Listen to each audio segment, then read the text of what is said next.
Curtly Ambrose caught and bowled in the final over to swing it back into England's favour. But within the past couple of minutes, Jacobs hit the winning run and the West Indies won by 1 wicket.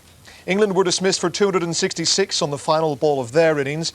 Nick Knight top scored with 90. Mark Elam was also impressive. He was dismissed with just 5 runs to go to his half-century.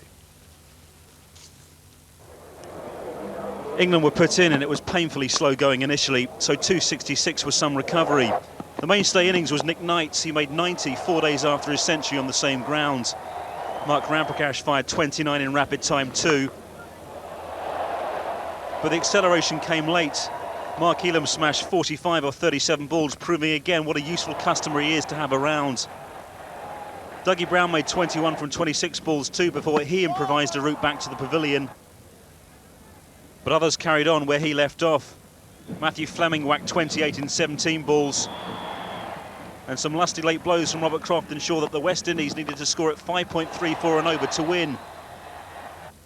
They set off like a house on fire at 9 and over for the first 4. Wallace getting stuck into Headley. But then he lofted Brown to mid-off where Adam Holyoke took a low catch. Just. By this time Lara was in and looking like he meant business.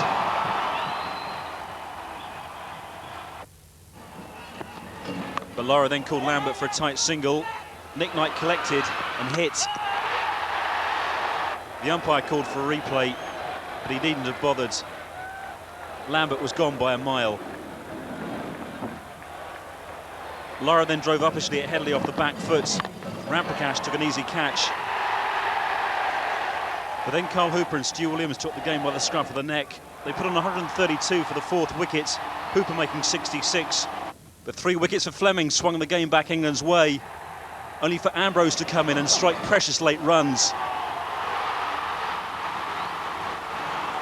That was to prove.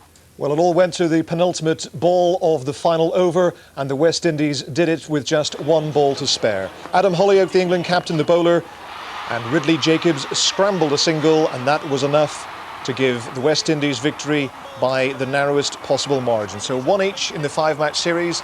The next game is on Saturday, but the locals seem to be